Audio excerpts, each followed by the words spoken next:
شروع اللہ کے نام سے جو بڑا مہربان نہایت رحم والا ہے۔ اس کتاب کا اتارا جانا خدائے غالب اور حکمت والے کی طرف سے ہے۔ اے پیغمبر صلی اللہ علیہ وآلہ وسلم، ہم نے یہ کتاب تمہاری طرف سچائی کے ساتھ نازل کی ہے، تو خدا کی عبادت کرو، یعنی اس کی عبادت کو شرک سے خالص کر کے۔ دیکھو، خالص عبادت خدا ہی کے لیے زیبا ہے، اور جن لوگوں نے اس کے سوا اور دوست بنائے ہیں وہ کہتے ہیں کہ ہم ان کو اس لیے پوچھتے ہیں کہ ہم کو خدا کا مقرب بنا دیں۔ تو جن باتوں میں اختلاف کرتے ہیں خدا ان میں ان کا فیصلہ کر دے گا۔ بے شک خدا اس شخص کو جو جھوٹا ناشکرا ہے ہدایت نہیں دیتا۔ اگر خدا کسی کو اپنا بیٹا بنانا چاہتا تو اپنی مخلوق میں سے جس کو چاہتا انتخاب کر لیتا۔ وہ پاک ہے، وہی تو خدا یکتا اور غالب ہے۔ اسی نے آسمانوں اور زمین کو تدبیر کے ساتھ پیدا کیا ہے، اور وہی رات کو دن پر لپیٹتا اور دن کو رات پر لپیٹتا ہے، اور اسی نے سورج اور چاند کو بس میں کر رکھا ہے، سب ایک وقت مقرر تک چلتے رہیں گے۔ دیکھو، وہی غالب اور بخشنے والا ہے۔ اسی نے تم کو ایک شخص سے پیدا کیا، پھر اس سے اس کا جوڑا بنایا، اور اسی نے تمہارے لیے 4 پایوں میں سے 8 جوڑے بنائے۔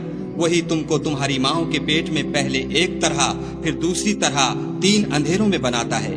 یہی خدا تمہارا پروردگار ہے، اسی کی بادشاہی ہے، اس کے سوا کوئی معبود نہیں۔ پھر تم کہاں پھرے جاتے ہو؟ اگر ناشکری کرو گے تو خدا تم سے بے پرواہ ہے، اور وہ اپنے بندوں کے لیے ناشکری پسند نہیں کرتا، اور اگر شکر کرو گے تو وہ اس کو تمہارے لیے پسند کرے گا، اور کوئی اٹھانے والا دوسرے کا بوجھ نہیں اٹھائے گا۔ پھر تم کو اپنے پروردگار کی طرف لوٹنا ہے، پھر جو کچھ تم کرتے رہے وہ تم کو بتائے گا۔ وہ تو دلوں کی پوشیدہ باتوں تک سے آگاہ ہے۔ اور جب انسان کو تکلیف پہنچتی ہے تو اپنے پروردگار کو پکارتا اور اس کی طرف دل سے رجوع کرتا ہے۔ پھر جب وہ اس کو اپنی طرف سے کوئی نعمت دیتا ہے تو جس کام کے لیے پہلے اس کو پکارتا ہے اسے بھول جاتا ہے، اور خدا کا شریک بنانے لگتا ہے تاکہ لوگوں کو اس کے رستے سے گمراہ کرے۔ کہہ دو کہ اے کافر نعمت، اپنی ناشکری سے تھوڑا سا فائدہ اٹھا لے، پھر تو دوزخیوں میں ہوگا۔ بھلا مشرک اچھا ہے یا وہ جو رات کے وقتوں میں زمین پر پیشانی رکھ کر اور کھڑے ہو کر عبادت کرتا اور آخرت سے ڈرتا اور اپنے پروردگار کی رحمت کی امید رکھتا ہے؟ کہو بھلا جو لوگ علم رکھتے ہیں اور جو نہیں رکھتے دونوں برابر ہو سکتے ہیں؟ اور نصیحت تو وہی پکڑتے ہیں جو عقل مند ہیں۔ کہہ دو کہ اے میرے بندو جو ایمان لائے ہو، اپنے پروردگار سے ڈرو۔ جنہوں نے اس دنیا میں نیکی کی ان کے لیے بھلائی ہے، اور خدا کی زمین کشادہ ہے۔ جو صبر کرنے والے ہیں ان کو بے شمار ثواب ملے گا۔ کہہ دو کہ مجھ سے ارشاد ہوا ہے کہ خدا کی عبادت کو خالص کر کے اس کی بندگی کروں، اور یہ بھی ارشاد ہوا ہے کہ میں سب سے اول مسلمان بنوں۔ کہہ دو کہ اگر میں اپنے پروردگار کا حکم نہ مانوں تو مجھے بڑے دن کے عذاب سے ڈر لگتا ہے۔ کہہ دو کہ میں اپنے دین کو شرک سے خالص کر کے اس کی عبادت کرتا ہوں، تو تم اس کے سوا جس کی چاہو پرستش کرو۔ کہہ دو کہ نقصان اٹھانے والے وہی لوگ ہیں جنہوں نے قیامت کے دن اپنے آپ کو اور اپنے گھر والوں کو نقصان میں ڈالا۔ دیکھو، یہی صریح نقصان ہے۔ ان کے اوپر تو آگ کے سائبان ہوں گے اور نیچے اس کے فرش ہوں گے۔ یہ وہ عذاب ہے جس سے خدا اپنے بندوں کو ڈراتا ہے۔ تو اے میرے بندو، مجھ سے ڈرتے رہو، اور جنہوں نے اس سے اجتناب کیا کہ بتوں کو پوجیں اور خدا کی طرف رجوع کیا ان کے لیے بشارت ہے۔ تو میرے بندوں کو بشارت سنا دو۔ جو بات کو سنتے اور اچھی باتوں کی پیروی کرتے ہیں، یہی وہ لوگ ہیں جن کو خدا نے ہدایت دی، اور یہی عقل والے ہیں۔ بھلا جس شخص پر عذاب کا حکم صادر ہو چکا، تو کیا تم ایسے دوزخی کو مخلصی دے سکو گے؟ لیکن جو لوگ اپنے پروردگار سے ڈرتے ہیں ان کے لیے اونچے اونچے محل ہیں، جن کے اوپر بالا خانے بنے ہوئے ہیں، اور ان کے نیچے نہریں بہہ رہی ہیں۔ یہ خدا کا وعدہ ہے، خدا وعدے کے خلاف نہیں کرتا۔ کیا تم نے نہیں دیکھا کہ خدا آسمان سے پانی نازل کرتا، پھر اس کو زمین میں چشمے بنا کر جاری کرتا، پھر اس سے کھیتی اگاتا ہے جس کے طرح طرح کے رنگ ہوتے ہیں، پھر وہ خشک ہو جاتی ہے تو تم اس کو دیکھتے ہو کہ زرد ہو گئی ہے، پھر اسے چورا چورا کر دیتا ہے۔ بے شک اس میں عقل والوں کے لیے نصیحت ہے۔ بھلا جس شخص کا سینہ خدا نے اسلام کے لیے کھول دیا ہو اور وہ اپنے پروردگار کی طرف سے روشنی پر ہو، تو کیا وہ سخت دل کافر کی طرح ہو سکتا ہے؟ بس ان پر افسوس ہے جن کے دل خدا کی یاد سے سخت ہو رہے ہیں، اور یہی لوگ صریح گمراہی میں ہیں۔ خدا نے نہایت اچھی باتیں نازل فرمائی ہیں، یعنی کتاب جس کی آیتیں باہم ملتی جلتی ہیں اور دہرائی جاتی ہیں۔ جو لوگ اپنے پروردگار سے ڈرتے ہیں ان کے بدن کے اس سے رونگٹے کھڑے ہو جاتے ہیں، پھر ان کے بدن اور دل نرم ہو کر خدا کی یاد کی طرف متوجہ ہو جاتے ہیں۔ یہی خدا کی ہدایت ہے، وہ اس سے جس کو چاہتا ہے ہدایت دیتا ہے، اور جس کو خدا گمراہ کرے اس کو کوئی ہدایت دینے والا نہیں۔ بھلا جو شخص قیامت کے دن اپنے منہ سے برے عذاب کو روکتا ہو کیا وہ ویسا ہو سکتا ہے جو چین میں ہو؟ اور ظالموں سے کہا جائے گا کہ جو کچھ تم کرتے رہے تھے اس کے مزے چکھو۔ جو لوگ ان سے پہلے تھے انہوں نے بھی تکذیب کی تھی، تو ان پر عذاب ایسی جگہ سے آ گیا کہ ان کو خبر ہی نہ تھی۔ پھر ان کو خدا نے دنیا کی زندگی میں رسوائی کا مزہ چکھا دیا، اور آخرت کا عذاب تو بہت بڑا ہے، کاش یہ سمجھ رکھتے۔ اور ہم نے لوگوں کے سمجھانے کے لیے اس قرآن میں ہر طرح کی مثالیں بیان کی ہیں تاکہ وہ نصیحت پکڑیں۔ یہ قرآن عربی ہے جس میں کوئی عیب اور اختلاف نہیں تاکہ وہ ڈر مانیں۔ خدا ایک مثال بیان کرتا ہے کہ ایک شخص ہے جس میں کئی آدمی شریک ہیں، مختلف المزاج اور بدخو، اور ایک آدمی خاص ایک شخص کا غلام ہے، بھلا دونوں کی حالت برابر ہے؟ نہیں، الحمدللہ، بلکہ یہ اکثر لوگ نہیں جانتے۔ اے پیغمبر صلی اللہ علیہ وآلہ وسلم، تم بھی مر جاؤ گے اور یہ بھی مر جائیں گے، پھر تم سب قیامت کے دن اپنے پروردگار کے سامنے جھگڑو گے اور جھگڑا فیصل کر دیا جائے گا۔ تو اس سے بڑھ کر ظالم کون جو خدا پر جھوٹ بولے اور سچی بات جب اس کے پاس پہنچ جائے تو اسے جھٹلائے؟ کیا جہنم میں کافروں کا ٹھکانہ نہیں ہے؟ اور جو شخص سچی بات لے کر آیا اور جس نے اس کی تصدیق کی، وہی لوگ متقی ہیں۔ وہ جو چاہیں گے ان کے لیے ان کے پروردگار کے پاس موجود ہے۔ نیکوکاروں کا یہی بدلہ ہے، تاکہ خدا ان سے برائیوں کو جو انہوں نے کی دور کر دے، اور نیک کاموں کا جو وہ کرتے رہے ان کو بدلہ دے۔ کیا خدا اپنے بندے کو کافی نہیں؟ اور یہ تم کو ان لوگوں سے جو اس کے سوا ہیں یعنی غیر خدا سے ڈراتے ہیں، اور جس کو خدا گمراہ کرے اسے کوئی ہدایت دینے والا نہیں، اور جس کو خدا ہدایت دے اس کو کوئی گمراہ کرنے والا نہیں۔ کیا خدا غالب اور بدلہ لینے والا نہیں ہے؟ اور اگر تم ان سے پوچھو کہ آسمانوں اور زمین کو کس نے پیدا کیا، تو کہہ دیں گے کہ خدا نے۔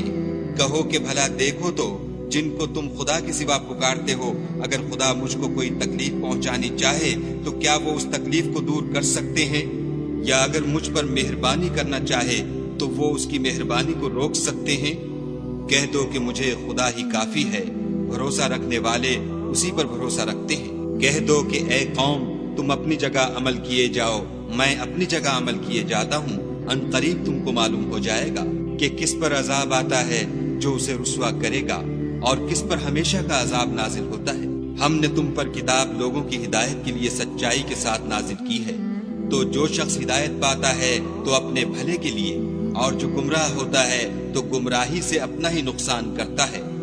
اور اے پیغمبر صلی اللہ علیہ وآلہ وسلم، تم ان کے ذمہ دار نہیں ہو۔ خدا لوگوں کے مرنے کے وقت ان کی روحیں قبض کر لیتا ہے، اور جو مرے نہیں ان کی روحیں سوتے میں قبض کر لیتا ہے، پھر جن پر موت کا حکم کر چکتا ہے ان کو روک رکھتا ہے، اور باقی روحوں کو ایک وقت مقرر تک کے لیے چھوڑ دیتا ہے۔ جو لوگ فکر کرتے ہیں ان کے لیے اس میں نشانیاں ہیں۔ کیا انہوں نے خدا کے سوا اور سفارشی بنا لیے ہیں؟ کہو کہ خواہ وہ کسی چیز کا بھی اختیار نہ رکھتے ہوں اور نہ کچھ سمجھتے ہی ہوں۔ کہہ دو کہ سفارش تو سب خدا ہی کے اختیار میں ہے، اسی کے لیے آسمانوں اور زمین کی بادشاہت ہے، پھر تم اسی کی طرف لوٹ کر جاؤ گے۔ اور جب تنہا خدا کا ذکر کیا جاتا ہے تو جو لوگ آخرت پر ایمان نہیں رکھتے ان کے دل منقبض ہو جاتے ہیں، اور جب اس کے سوا اوروں کا ذکر کیا جاتا ہے تو خوش ہو جاتے ہیں۔ کہو کہ اے خدا، اے آسمانوں اور زمین کے پیدا کرنے والے اور پوشیدہ اور ظاہر کے جاننے والے، تو ہی اپنے بندوں میں ان باتوں کا جن میں وہ اختلاف کرتے رہے ہیں فیصلہ کرے گا۔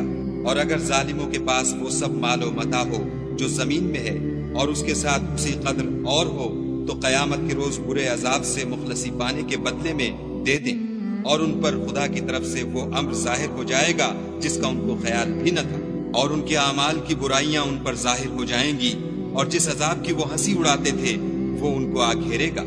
جب انسان کو تکلیف پہنچتی ہے تو ہمیں پکارنے لگتا ہے، پھر جب ہم اس کو اپنی طرف سے نعمت بخشتے ہیں تو کہتا ہے کہ یہ تو مجھے میرے علم و دانش کے سبب ملی ہے۔ نہیں، بلکہ وہ آزمائش ہے، مگر ان میں سے اکثر نہیں جانتے۔ جو لوگ ان میں سے پہلے تھے وہ بھی یہی کہا کرتے تھے، تو جو کچھ وہ کیا کرتے تھے ان کے کچھ کام بھی نہ آیا، ان پر ان کے اعمال کے وبال پڑ گئے، اور جو لوگ ان میں سے ظلم کرتے رہے ہیں ان پر ان کے عملوں کے وبال عنقریب پڑیں گے، اور وہ خدا کو عاجز نہیں کر سکتے۔ کیا ان کو معلوم نہیں کہ خدا ہی جس کے لیے چاہتا ہے رزق کو فراخ کر دیتا ہے، اور جس کے لیے چاہتا ہے تنگ کر دیتا ہے؟ جو لوگ ایمان لاتے ہیں ان کے لیے اس میں بہت سی نشانیاں ہیں۔ اے پیغمبر صلی اللہ علیہ وآلہ وسلم، میری طرف سے لوگوں کو کہہ دو کہ اے میرے بندو، جنہوں نے اپنی جانوں پر زیادتی کی ہے، خدا کی رحمت سے نا امید نہ ہونا۔ خدا تو سب گناہوں کو بخش دیتا ہے اور وہ تو بخشنے والا مہربان ہے۔ اور اس سے پہلے کہ تم پر عذاب آ واقع ہو، اپنے پروردگار کی طرف رجوع کرو اور اس کے فرما بردار ہو جاؤ، پھر تم کو مدد نہیں ملے گی۔ اور اس سے پہلے کہ تم پر ناگہاں عذاب آ جائے اور تم کو خبر بھی نہ ہو، اس نہایت اچھی کتاب کی جو تمہارے پروردگار کی طرف سے تم پر نازل ہوئی ہے پیروی کرو، کہ مبادا اس وقت کوئی متنفس کہنے لگے کہ ہائے ہائے، اس تفسیر پر افسوس ہے جو میں نے خدا کے حق میں کی اور میں تو ہنسی ہی کرتا رہا، یا یہ کہنے لگے کہ اگر خدا مجھ کو ہدایت دیتا تو میں بھی پرہیزگاروں میں ہوتا، یا جب عذاب دیکھ لے تو کہنے لگے کہ اگر مجھے پھر ایک دفعہ دنیا میں جانا ہو تو میں نیکوکاروں میں ہو جاؤں۔ خدا فرمائے گا، کیوں نہیں، میری آیتیں تیرے پاس پہنچ گئی ہیں، مگر تو نے ان کو جھٹلایا اور شیخی میں آ گیا اور تو کافر بن گیا۔ اور جن لوگوں نے خدا پر جھوٹ بولا، تم قیامت کے دن دیکھو گے کہ ان کے منہ کالے ہو رہے ہوں گے۔ کیا غرور کرنے والوں کا ٹھکانہ دوزخ میں نہیں ہے؟ اور جو پرہیزگار ہیں ان کی سعادت اور کامیابی کے سبب خدا ان کو نجات دے گا، نہ تو ان کو کوئی سختی پہنچے گی اور نہ غمناک ہوں گے۔ خدا ہی ہر چیز کا پیدا کرنے والا ہے اور وہی ہر چیز کا نگراں ہے۔ اسی کے پاس آسمانوں اور زمین کی کنجیاں ہیں، اور جنہوں نے خدا کی آیتوں سے کفر کیا وہی نقصان اٹھانے والے ہیں۔ کہہ دو کہ اے نادانو، تم مجھ سے یہ کہتے ہو کہ میں غیر خدا کی پرستش کرنے لگوں، اور اے محمد صلی اللہ علیہ وآلہ وسلم، تمہاری طرف اور ان پیغمبروں کی طرف جو تم سے پہلے ہو چکے ہیں یہی وحی بھیجی گئی ہے کہ اگر تم نے شرک کیا تو تمہارے عمل برباد ہو جائیں گے اور تم زیاں کاروں میں ہو جاؤ گے، بلکہ خدا ہی کی عبادت کرو اور شکر گزاروں میں ہو۔ اور انہوں نے خدا کی قدر شناسی جیسی کرنی چاہیے تھی، نہیں کی، اور قیامت کے دن تمام زمین اس کی مٹھی میں ہوگی اور آسمان اس کے داہنے ہاتھ میں لپٹے ہوں گے، اور وہ ان لوگوں کے شرک سے پاک اور عالی شان ہے۔ اور جب سور پھونکا جائے گا تو جو لوگ آسمان میں ہیں اور جو زمین میں ہیں سب بے ہوش ہو کر گر پڑیں گے، مگر وہ جس کو خدا چاہے۔ پھر دوسری دفعہ پھونکا جائے گا تو فوراً سب کھڑے ہو کر دیکھنے لگیں گے، اور زمین اپنے پروردگار کے نور سے چمک اٹھے گی، اور اعمال کی کتاب کھول کر رکھ دی جائے گی، اور پیغمبر اور گواہ حاضر کیے جائیں گے، اور ان میں انصاف کے ساتھ فیصلہ کیا جائے گا اور بے انصافی نہیں کی جائے گی۔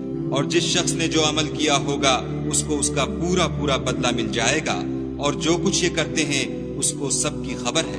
اور کافروں کو گروہ گروہ بنا کر جہنم کی طرف لے جائیں گے، یہاں تک کہ جب وہ اس کے پاس پہنچ جائیں گے تو اس کے دروازے کھول دیے جائیں گے، تو اس کے داروغہ ان سے کہیں گے کہ کیا تمہارے پاس تم ہی میں سے پیغمبر نہیں آئے تھے جو تم کو تمہارے پروردگار کی آیتیں پڑھ پڑھ کر سناتے اور اس دن کے پیش آنے سے ڈراتے تھے؟